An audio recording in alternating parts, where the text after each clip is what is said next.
Whoa, that's a big claim you just made there, buddy. Big claim. Now, this is just an opinion.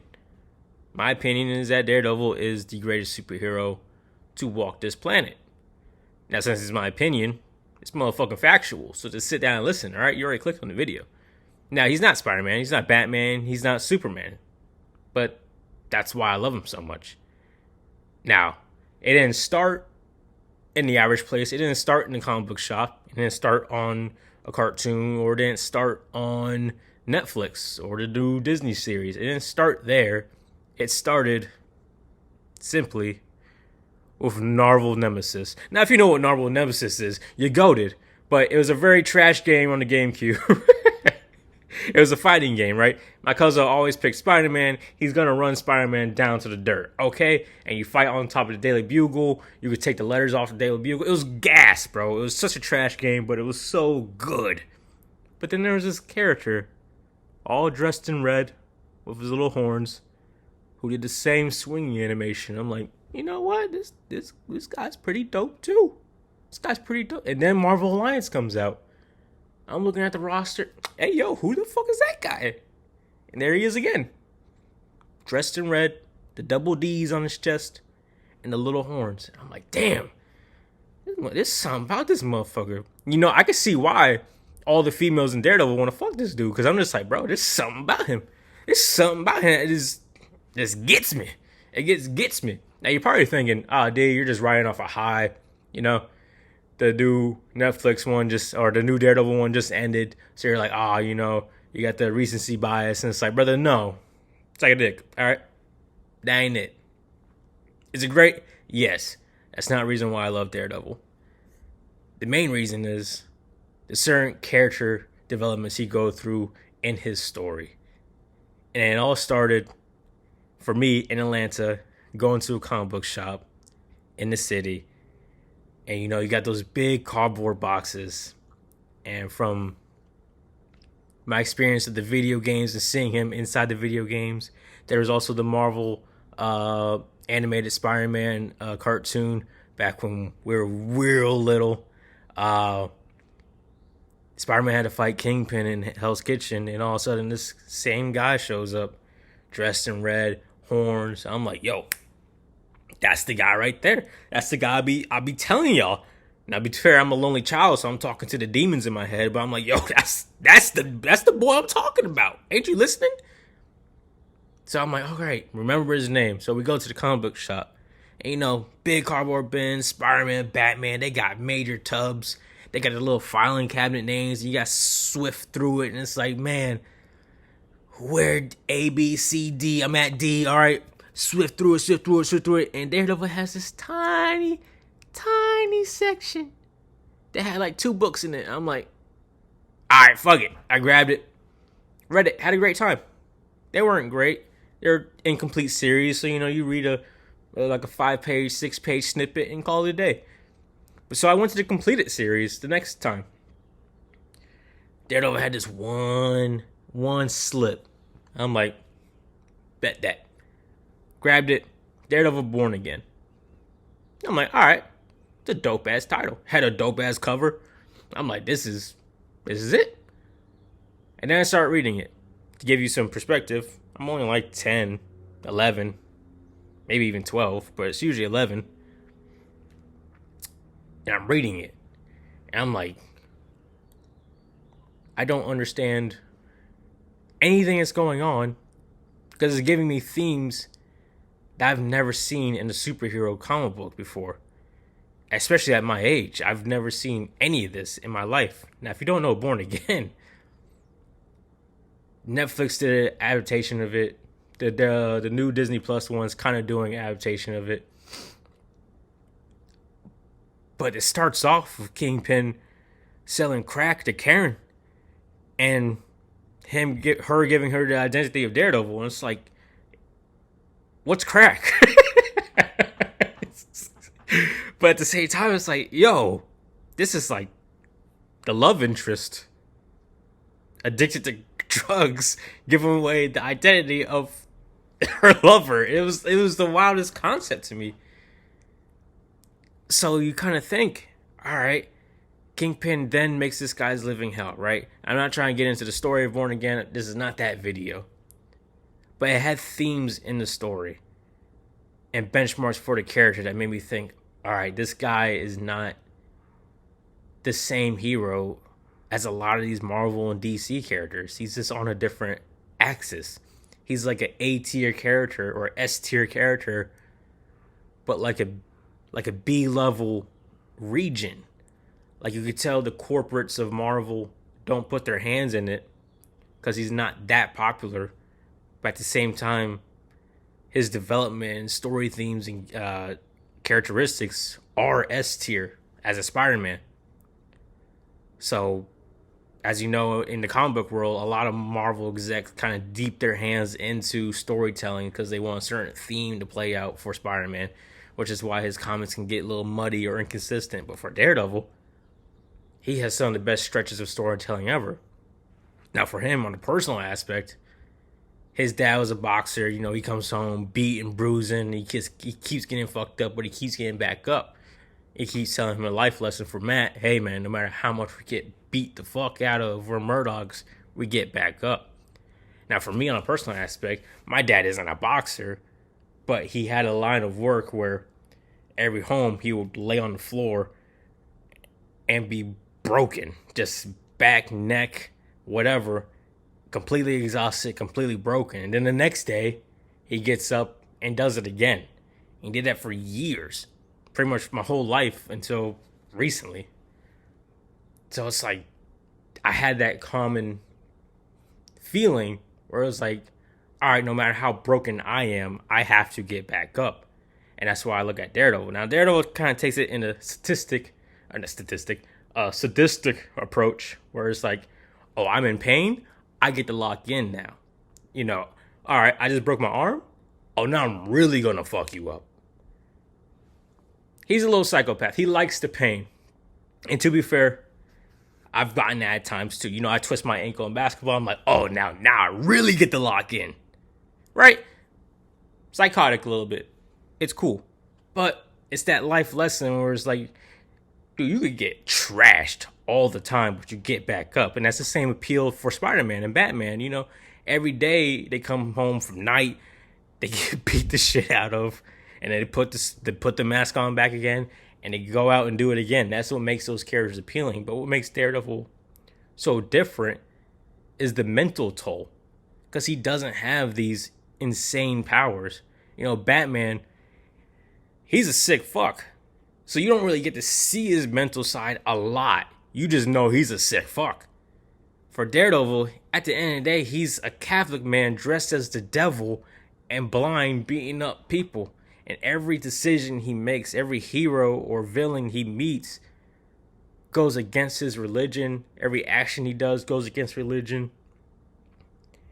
And then he's a lawyer at the same time, so everything he does doesn't quite reach, and it questions so many different things. And it's the mental aspect of Daredevil which makes me feel like he's the greatest hero of all time. Because the truth is, we don't have that many heroes that dive into these aspects. In the Born Again, like I mentioned, you see Daredevil go through depression and like suicidal tendencies. And at an age like me, I'm like, bro, what the hell is this? What the hell is going on? Why is this hero balled up in the corner crying? Like, what is this, bro? Get up. But he couldn't. And not saying, oh man, I got a fetish for depression. No, bro. But it was unbelievable to see where you didn't have a hero physically beaten and not get back up. You had a hero that was completely healthy but mentally beaten and didn't get back up. And it taught everyone, damn, there's other sides to this hero business that fuck you up. And made me, on a personal level, understand signs of mental health, probably at an age that was not common for that age group. But what else makes Daredevil special? Well, it's the characters, the Electras, the Kingpins, right? You had the Bullseyes, the Muse. You have an enemy in Kingpin that is so dominating as a figure, so aggressive as a figure. He always finds a way to come back on top. No matter how many times Daredevil puts him in a situation where he beats him as a lawyer, he beats him as Daredevil, he keeps coming. Pause. He keeps getting there. He's coming to the top. He keeps becoming the mayor or the big boss. And makes you realize, damn, this judicial system just doesn't work. But at the same time, he has to believe it works. And at the same time, on the other coin, as Daredevil, he keeps beating this guy to a pulp and he keeps getting back up. And it questions him, yo, I can't kill, but should I kill? And then that's when the Punisher comes in. Now, we've seen the most beautiful dialogue ever in the Netflix, I think season 2, where Punisher and Daredevil are on the rooftop. It's one of the best dialogues in any superhero concept or media ever. Because it does question, damn, is Daredevil really making an impact if these guys keep getting back up? And Punisher doesn't let them get back up. As a motherfucker, we can see that. Goddamn. Ugh. But you have these concepts that always plague Matt's mind. It's not that he doesn't have the urge to kill. He always has the urge to kill until some comic book series, and he likes to meditate. Anyway, he always has that urge, but it's his religion, it's his concepts that stop him. But then you have a character like Punisher that, man, he believes the same thing, except they don't get back up. And he's like, damn, I could be that effective, but I can't. And everything questions Daredevil. He's not a guy that wins a lot. He doesn't win. And maybe that's why I love the guy so much. He just doesn't win, but he always keeps going. Everything goes against his mindset. If God created a just world,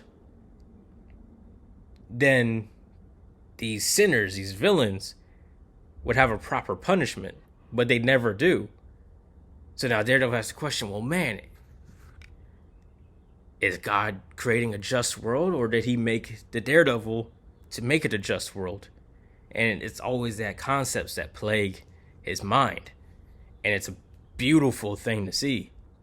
I think the season 3 of Netflix is by far the greatest superhero media I have ever seen in my life. And it follows Born Again pretty accurately. They definitely do their own adaptations. But the whole concept of Bullseye putting on the Daredevil costume is that. Because Daredevil could be that deadly. He could be that effective. But it wasn't the suit, it wasn't the mask, it's the person inside of it that matters the most. Which is why he puts on the black mask and the black suit again, because he's like, yo, I don't need that suit to be Daredevil. I just need me and my mind to be Daredevil. I need to follow the ways of the laws, my religion. I need to do it this way, because that way is just not the right way, even though it's effective. And that's such a unique mindset. And I think the other thing I love about him is the Spider-Man side. The Spider-Man side, they have a unique relationship. It's like big bro, little cuzzo, big cuzzo, big unc, nephew, whatever you want to call it. It's such a unique relationship because Spider-Man, in a way, is Daredevil, but just a younger, naive version of it. And Daredevil is always looking after Spider-Man because he's like, yo, he is the best of us. He is the GOAT of superheroes. He's just a kid who wants to do good all the time. All the time. He doesn't have these conflicts of, man, if only I just snapped this nigga's neck, it'll be over. He doesn't have that mindset. And the same thing for Spider-Man. Daredevil is one of the only characters to know by his muscle definition and his space he has, right? Because Daredevil can detect some weird things. He can detect like your muscle fibers and stuff like that, how tense you are, or how loose you are, or how much you're about to tense up. He could detect that in Spider-Man. And he's like, yo, this guy could punch a fucking hole through a house. That's how much he's letting up on these punches. So if Spider-Man were just to let go just for a second, he could blow a hole in somebody. As we've seen in the Supreme Spider-Man where fucking Doc Ock takes over Spider-Man. He could absolutely rip the spine out of somebody. But he doesn't. He's always constantly holding back in every aspect of his life. Holding a pencil, he's holding back. So Daredevil's like, this dude's goated. And I have to, in a way, look out for his mental side. In a new Marvel comic book series with Daredevil, they have a huge relationship, Daredevil and Spider-Man, where they kind of just talk about life. And it's just like, damn. This is some deep shit. And it's that mindset where it's just like, damn, you know, I relate more to Daredevil than I do to Spider-Man, but they're both the GOATs, and I'm so happy they're there together to kind of balance each other out, kind of talk their ways through life, and you learn so much from that. And I think that's just what makes Daredevil the greatest to me, is you learn so much just about life in general from him. That's what makes superheroes and video games so great. So movies, music, you learn so much if you're willing to listen. That's the key. If you're willing to listen and read it, you learn so much. And that's what Daredevil has done for me. I have learned so much through life, through his stories, through his mindset, that, man, I feel more mature in my age than I do in other ones. And people have told me that at times, because it's just like, this is my material. This is what I consume. This is what I learn off of. And it's these things that make him the greatest, in my opinion. The ability to forgive, the ability to have faith that somebody could evolve, the ability to believe in something that's higher than you, believe in a concept that's higher than you, believe that, yeah, the system may be broken, but we have to keep trying over and over again. And I think that's just what makes him the greatest superhero ever. But that's just my opinion, and I'm willing to listen to your guys. Leave it in the comments. What's your favorite superhero ever? What's the superhero that taught you the most about your personal life? What's the superhero that taught you aspects of life that you just never knew was a thing until you read that comic book, or you watched that movie, or you seen that show? Let me know in the comments, and let me know if you like this video. I know it's a completely different one. I try to do different things on this, but Daredevil is a very special character to me. I designed my channel after it. So, yeah, I appreciate you guys for listening.